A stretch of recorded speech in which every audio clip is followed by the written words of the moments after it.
கள்ளக்குறிச்சி ஸ்ரீ சக்தி matriculation மேல்நிலைப் பள்ளியிலே 12ஆம் வகுப்பு படித்துக் கொண்டிருந்த மாணவி செல்வி ஸ்ரீமதியினுடைய மர்மமான மரணம் குறித்து அவருடைய தாயார் 13/7/2024 கள்ளக்குறிச்சி காவல் நிலையத்தில் புகார் கொடுத்து அந்த வழக்கில் முறையான புலன் விசாரணை இன்றி அவர் போராடிய காரணத்தினால் சிபிசிஐடிக்கு மாற்றப்பட்டு கூட இந்த வழக்கிலே உரிய முறையில் விசாரணை செய்யப்படாமல் அந்த வழக்கில் குற்றம் சாட்டப்பட்டிருக்கக்கூடிய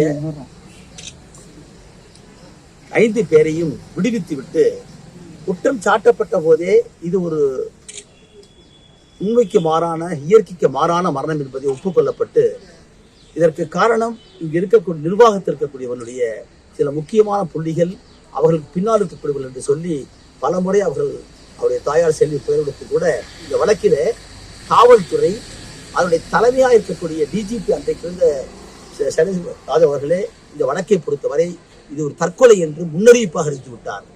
அது மட்டுமல்ல, உடற்கூறாய்வு செய்கிற போது கோகுல்ராஜ் வழக்கை போல ஒரு 3வது சிறப்பு மருத்துவர் ஒருவரை போட வேண்டும் என்று சொல்லி மூத்த வழக்கறிஞர் சங்கர் சென்னையிலே வாதாடிய போது கூட நீதிபதி மாண்புமிகு சதீஷ்குமார் அவர்கள் அந்த கோரிக்கையை ஏற்றுக்கொள்ளவில்லை. முதலாவது செய்யப்பட்ட உடற்கூறாய்விலேயே தவறு இருந்தது என்பதை அவர்களே பார்த்தார்கள். பல உடல் ஏற்பட்ட காயங்கள், எலும்பு முறிவுகள் குறிப்பிடப்படவே இல்லை. ஆகவே நீதிமன்றமே 2வது முறையாக ஒரு குழுவாக மருத்துவர்களை போட்டு கூறாய்வு செய்திருக்கிறது. அப்போது கூட தொடர்ந்து போராடியும் நாம் கேட்டிருக்கிற 3வது மருத்துவர் அது நியமிக்கப்படவில்லை. ஆகவே அந்த மருத்துவருடைய அறிக்கையை வைத்துக் கொண்டும் காவல்துறை கொடுத்திருக்கக்கூடிய அந்த ஸ்டேட்டஸ் ரிப்போர்ட்டை வைத்துக் கொண்டும் குற்றம் சாட்டப்பட்டிருக்கிற ரவிக்குமார் அவரை சார்ந்திருக்கக்கூடிய 4 பேரும் பிணை கேட்டு போராடிய போது உயர்நீதிமன்றத்திலே மாண்புமிகு இளந்திரன் அவருடைய நீதிமன்றத்தில் இந்த ஸ்டேட்டஸ் போலீஸ் போட்டிருக்கிற சிபிசிஐடி போட்டிருக்கிற ஸ்டேட்டஸ் ரிப்போர்ட்டை வாங்கி கொண்டு இது ஒரு தற்கொலை என்று சொல்லி முன்கூட்டியே அவர்கள் அறிவித்தார்கள். அது ஒரு வழக்கை புலனாய்வு செய்து முழுமையாக குற்றப்பத்திரிகை தாக்கல் செய்கிற போதுதான் வழக்கிலே குற்றம் சாட்டப்பட்டதான்னு சொல்ல வேண்டும். அதற்கு முன்பாகவே நீதிபதிகள் கூறிய கருத்து என்பது ஏற்புடையது அல்ல என்ற காரணத்தினால் உச்சநீதிமன்றத்தை அணுகி செல்வி அவர்கள் கேட்டார்கள். உச்சநீதிமன்றம் அவ்வாறு குற்றப்பத்திரிகை தாக்கல் செய்வதற்கு முன்பாகவே இது தற்கொலை என்று சொல்வது தவறு என்று சொல்லி அந்த ஆப்சர்வேஷனை நீக்கிவிட்டு வழக்கிலே புலனாய்வு செய்ய சொன்னார்கள். ஆனால் அப்பொழுதே உச்சநீதிமன்றத்திலே காவல்துறை வழக்கு விசாரணை முடிக்கப்பட்டு விட்டது என்பதை போல சொன்னார்கள்.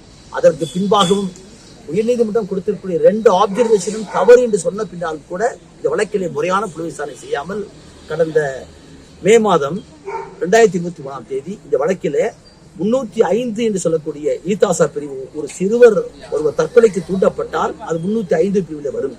அதே போல இந்த வழக்கிலே ஜே ஆக்ட் சிறாருடைய சட்டம் வரும். இந்த 2 சட்டங்கள் இருக்கக்கூடிய அவங்களை எல்லாம் நீக்கிவிட்டு வெறும் அந்த விடுதியை முறைப்படி அனுமதி பெறாமல் நடத்தியிருக்கார்கள் என்ற ஒரே ஒரு குற்றச்சாட்டை மட்டும் போட்டு இந்த வழக்கிலே முடித்து விட்டார்கள். அந்த முடிக்கப்பட்டிருக்கிற க்ளோஷர் ரிப்போர்ட்டை விழுப்புரத்தில் இருக்கக்கூடிய சிஜிஎம் கோர்ட்டில் தாக்கல் செய்தார்கள். அந்த தாக்கல் செய்கிற போது சட்டத்தின்படி உயர்நீதிமன்றத்துடைய தீர்ப்பின்படி யார் புகார்தாரரோ அவருக்கு முறைப்படி அழைப்பாணை கொடுத்து ஆட்சேபனை கேட்க வேண்டும். அந்த வகையில் கேட்கப்பட்டது. அங்கேயே நாங்கள் விழுப்புரத்தில் வாதாடினோம். அதற்கு பிறகுதான் நீதிமன்றம் இங்கே தனியாக அமைக்கப்பட்டது. மாவட்ட அமர்வு நீதிமன்றமும் சிஜிஎம் கோர்ட் அமைக்கப்பட்டது. ஆகவே இந்த நீதிமன்றத்திலே வந்து எங்களுக்கு சம்மன் வந்த பின்னால் சென்ற முறை வந்து நான் வாதாடினேன். அப்போது இந்த தரப்பில் அரசு தரப்பிலே ஆஜரானவர்கள் வாய்தா கேட்டார்கள்.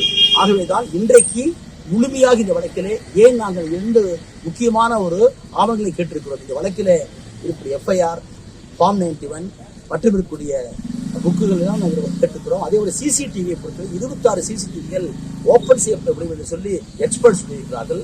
அதோடு சேர்த்து காலையிலே பேசக்கூடிய அந்த தொலைபேசி தொடர்பு காவல்துறைக்கும் சாந்திக்கும் ரவிக்குமாருக்கும் காவல்துறைக்கும் இருக்கக்கூடிய அந்த தொலைத்தொடர்பு, அதே போல் செல்விக்கு கொடுத்திருக்கிற தொலைத்தொடர்பு, இவை பற்றி கூடிய சிடிஆர் லிஸ்டும் ஐபிடிஆரையும் கேட்டிருக்கிறோம். அதை பற்றி இன்றைக்கு நீதிபதி அவர்கள் முழுமையாக கேட்டார்கள். அரசு தரப்பிலே வாதாடுவதற்காக மீண்டும் வாய்தா கேட்டு 28/5/2024 வாய்தா போடப்பட்டிருக்கிறது. அதை வாங்கிய பின்னால் எங்களுக்கு கொடுக்கப்பட்ட நாங்கள் கேட்டிருக்கக்கூடிய ஆவணங்கள் பெற்ற பின்னால் முறையான புரொட்டஸ்ட் பெட்டிஷன் போட்டு இது வாதாடுவோம். 28/5 அரசு தரப்பு வாதாடுவதற்காக டைம் கேட்டிருக்காங்க. அன்னைக்கு பேசி முடிச்சாலும் நாங்கள் டாக்குமெண்ட் கொடுத்தாலும் அடுத்த நாளே போட்டுருவாங்க. we are ready. you have to produce a document only for a full-fledged report that you have to file. Okay.